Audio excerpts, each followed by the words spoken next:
السلام علیکم ورحمۃ اللہ۔ پیارے بھائی عدنان، ایک تو آپ کافی دنوں سے ہیں غائب، کہاں غائب تھے؟ دوسرا آپ نے پوچھا الہام اور کشف کے تعلق سے۔ الہام کے متعلق اللہ رب العالمین سورہ والشمس وضحاہا میں فرماتے ہیں فَأَلْهَمَهَا فُجُورَهَا وَتَقْوَاهَا، آیت نمبر 8۔ پھر اس کی نافرمانی اور اس کی پرہیزگاری اس کے دل میں ڈال دی، یعنی نافرمانی اور پرہیزگاری کے پہچان اس کے دل میں ڈال دی۔ الہما یلہم الہامن، اللہ تعالیٰ کا دل میں کوئی بات ڈال دینا، سمجھا دینا اور اس کی توفیق دے دینا کہ بندے کے دل کے اندر اللہ تعالیٰ کوئی خاص بات ڈال دیتا ہے، سمجھا دیتا ہے اور اس کی جو ہے وہ توفیق عنایت کر دیتا ہے۔ یہ ہے الہام۔ اللہ تعالیٰ نیک صالح مسلمان کے دل میں حالت بیداری میں کوئی اچھی بات ڈال دی جاتی ہے، یہ الہام ہے کہ بس اس کے بعد اس کے دل کے اندر وہ بات آ جاتی ہے، جیسے کئی مرتبہ ہوتا ہے۔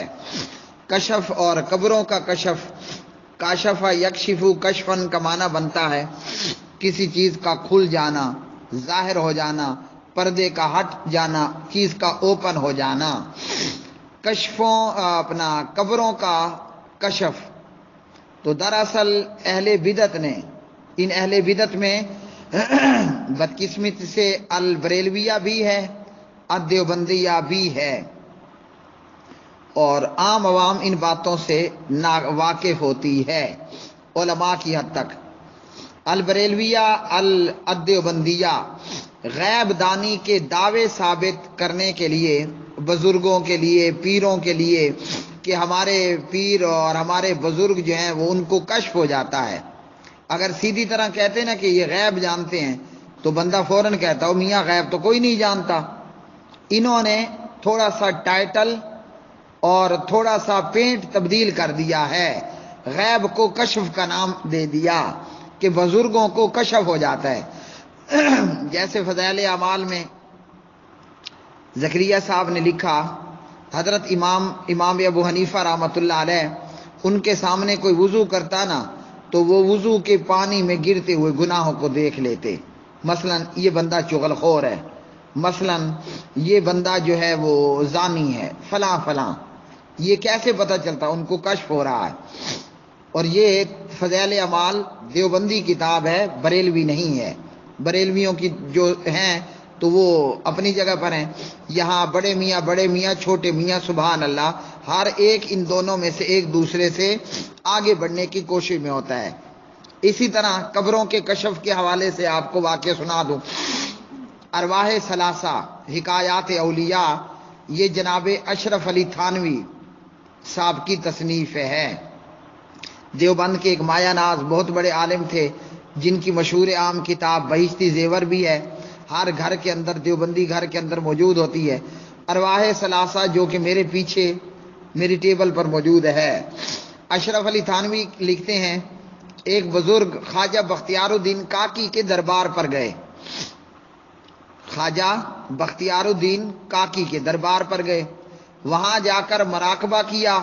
ان کا ادراک بڑا تیز تھا اور انہوں نے جو ہے وہ قبر والے سے، مردے سے ان کا کنٹیکٹ ہو گیا۔ تو آج کی دنیا میں اگر ہم نے غیر موجود لوگوں سے رابطہ کرنا ہو تو ہم ڈیوائس کے ذریعے، نیٹ کے ذریعے وغیرہ وغیرہ کرتے ہیں۔ بہرحال قبر والے نے اس شخص سے کہا کہ تمہاری بیوی حاملہ ہے۔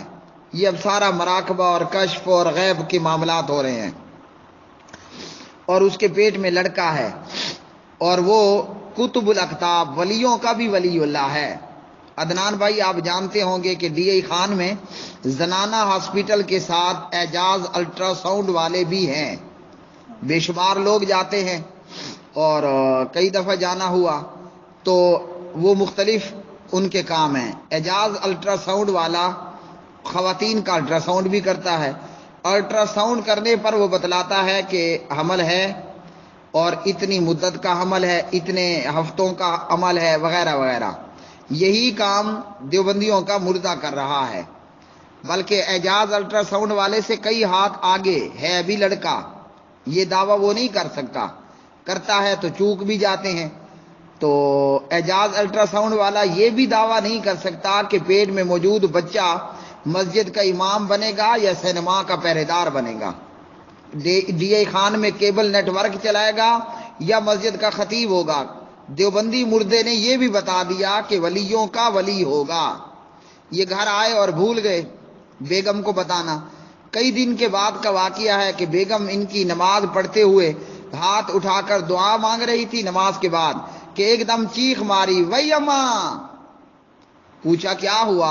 چیخ مار دی، جو بھی اس نے جملے نکالے ہوں گے۔ تو پوچھا کہ کیا ہوا؟ کہا کہ یہ میرے ہاتھ میں دو ننھے ننھے ہاتھ ہیں۔ اس بزرگ نے کہا، اوہو میں تو تمہیں بتانا بھول گیا تھا، پریشان مت ہو۔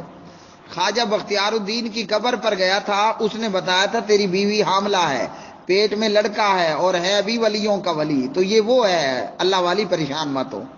یہ سارا کچھ پتہ ہے کہاں سے پتہ چلا؟ جو الٹرا ساؤنڈ بھی آپ کو نہیں بتا پائے گا، یہ دیوبندی مردے نے بتایا، بذریعہ کشف، بذریعہ مراقبہ وغیرہ وغیرہ۔ تو انہوں نے یہ مختلف نام دے رکھے ہیں، دراصل یہ غیب دانی کے دعوے ہیں۔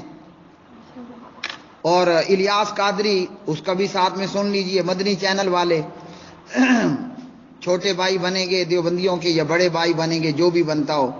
الیاس قادری کہتا ہے ایک جماعت ایک بابے کے مزار پر گئی تو ظہر کا وقت تھا، وہ بزرگ قبر میں نماز پڑھا رہا ہے اور کون سی سورت پڑھا رہا ہے وہ بھی آواز آ رہی تھی۔ تو یہاں کیا ہو رہا ہے؟ یہ بزرگ کو کشف ہو گیا کہ اندر موجود قبر والا نماز باجماعت کروائے ہوئے ہے اور نماز ظہر میں قرات بھی بلند آواز سے کر رہا ہے۔ وہ کسی نے کہا ہے نا کہ جھوٹ کے پاؤں نہیں ہوتے، یہاں بھی وہی ماجرا ہوا۔ بندہ پوچھے الیاس قادری سے، نماز ظہر کی ہے، ظہر کی نماز میں جہری قرات کہاں سے آ گئی؟ تو یہ کیا ہے؟ یہ قبروں کا کشف ہے اور یہ مراقبے ہیں، یہ ان کے خود سے بنائے گئے گھڑنتو ہیں، اور دراصل یہ غیب دانی کے دعوے ہیں جو لوگ یہ کرتے ہیں۔ باقی آپ نے پوچھا ہے جمعے کے دن سفر کرنا کیا کوئی منع ہے؟ میرے علم میں ایسی کوئی حدیث فی الوقت نہیں ہے کہ جمعے کے دن میں سفر کرنا منع ہو، کہ جمعے کے دن سفر مت کرو۔ واللہ اعلم بالصواب۔